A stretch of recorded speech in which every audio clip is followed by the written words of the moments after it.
And we are back. The 48-hour film challenge in the Bronx was an intense weekend for 6 filmmaking teams to write, cast, shoot, score, edit, export a short film just within 48 hours. Well, those films are now set to screen at the Bronx Documentary Center on June 29th. And here to tell us more about the challenge and upcoming screenings are filmmakers and co-founders of the 48-hour film challenge, Gregory, Hernandez, and Edwin Torres. Good to have you both. Thank you for having us. Welcome back again. Thank you.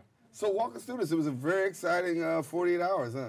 Yeah. So it's basically a great opportunity for Bronx filmmakers, if they haven't made a film yet, to make a film in 48 hours. It's great technical practice because you're not putting so much emphasis on, oh, this film needs to be an award-winning film. It's more about the practice of motion pictures. So you're not going to be spending so much time writing the script. You're going to focus on more about filming and getting great composition and just the technical practice. So you can literally say, after the weekend is over, I made a film in 48 hours. You can actually put that on your resume as well. So. Wow. Pretty interesting. Yeah. Talk about the concept. How'd you design that? Basically, like the way there's like kind of a national competition as well. So we kind of, kind of took inspiration from that. And basically, we had like kind of a rule set. We were basically, there had to be a line and a prop and a featured name and a place in the Bronx for this competition. Awesome. So they had to, we kind of had, during the kickoff, we had a little thing in a hat. So we had a bunch of street names in a hat, and we kind of shook them up. And we had them come up, each team, and just pick one out of the hat, and that would be the street that they'd have to film on. So you got 48 hours to go ahead and do what they have to do, and then they go from there. What was the excitement like for these people to have 48 hours to be able to do it? Was it a sense of excitement? Was it a sense of nervousness? How'd it go? It's all mixed up in one soup, you know, stress, excitement, anxiety, but it's also that competition. You know, you're competing against other filmmakers. We look at this as an exciting experimental networking event. So just the sheer excitement and reaction for people to get their genres, like, oh, I got drama, I got silent film, great, I don't have a microphone, this works perfectly. Getting, you know, a landmark like, oh, Bainbridge or Tremont or Alexander Avenue, for instance, you know, okay, great, I've been there, or, oh, I've never been there. It's just those level of excitement, like picking out that lottery and then not knowing what you're going to get, because you're not knowing what film you're going to make until the day of. So it's pure excitement. And then you get a chance to pick out a spot, right? Each person picks out a spot. So talk about the spots that you selected. Well, they picked out, so I think some people had like, I think one of them was like Tremont, and then the other was like Alexander Avenue, so like different places in the Bronx that were like significant, kind of that are recognizable on the screen. So they just had to feature a part of that street onto the film so that we know that they filmed it in the Bronx. Right. We also had a fun time picking out the streets. Like a couple weeks before, we were like, which avenues do we want to pick out? And it was just it was three of us. You know, we have another founder, Ayaris Perez, who designed the poster. She couldn't make it today, but just the three of us, you know, picking out avenues like Bainbridge, throwing out things, and that was the excitement of it. It was like, this is going to be great because we don't know what's going to be picked out. So fun. Yeah. And so the screening takes place coming up, and talk to us about that. Yeah, so it'll take place Saturday, June 29th at the Bronx Documentary Center, which is where we had the kickoff. We had it at their annex buildings, so now it'll take place at the gallery space. So going forward, that's something that we want. We're going to be applying for fiscal sponsorship. We want the partnership of Bronx Documentary Center and the Bronx Filmmakers Collective, and so on and so forth, many other institutions and organizations in the Bronx, because we want to make this bigger and better. We ultimately want more filmmakers.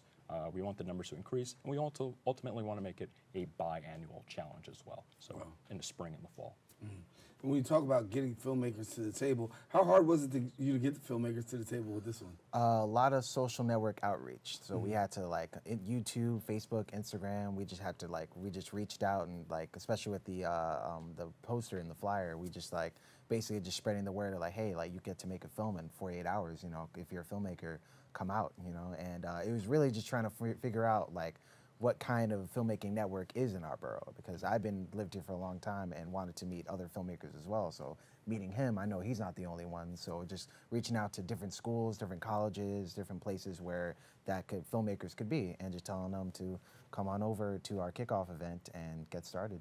And I think you talked about a little bit, like in the beginning, it's an idea to get exposure, right? And then for a person that's really just getting going, just to get your feet wet.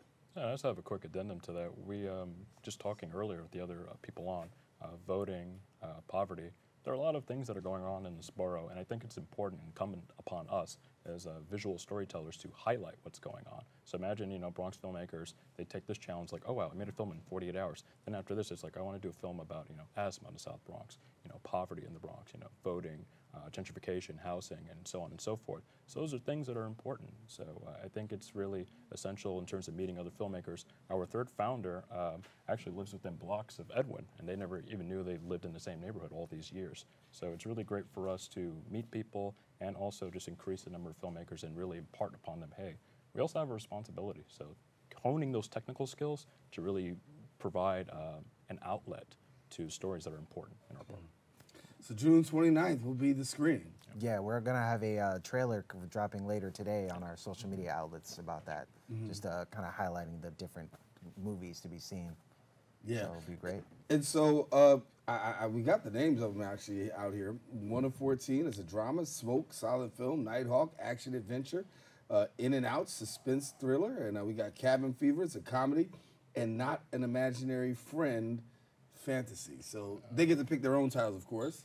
Yeah, and their own team names. But you picked the but you also had genre and also. Oh yeah, they had to pick that out of a hat as well. Oh, so yeah. Okay, so you we also genre had too. we had two hats, so they also picked that one out of a hat. So they picked the street and they picked the genre. Oh man, he made people have to work. I know, just the tenets of it that go together: the genre, the prop, the line, the character, and the landmark. So those 5 things go into making the film. We had to feature like I think one of the props was like a chopped cheese. Chopped cheese, yeah. Like we wanted to keep it like a Bronx theme, and then the line was, do they have that in the Bronx? Oh, so they have that in the Bronx? Right. Yeah, so they have to feature that in all the films. Wow. So Well, we thank know y'all for that's keeping it Bronx. I appreciate it, man. Thank you for having us. Thank you so much, Gregory. Thank you so much. I want to let you know, the Bronx 48-hour short film festival screening once again. If you didn't hear it, it's happening Saturday, June 29th from 7 to 9 p.m. at the Bronx Documentary Center, located at 614 Cortlandt Avenue. Now, if you want more information, you can visit their Instagram at BronxFilm48 and Facebook at the BXFilm48. Now, unfortunately, we've come to the end of our show today. I want to thank all of our guests for joining us, most of all you, the viewer, for tuning in. Now, if you missed any part of today's show, you can catch the Recablecast at 5 and 10 p.m.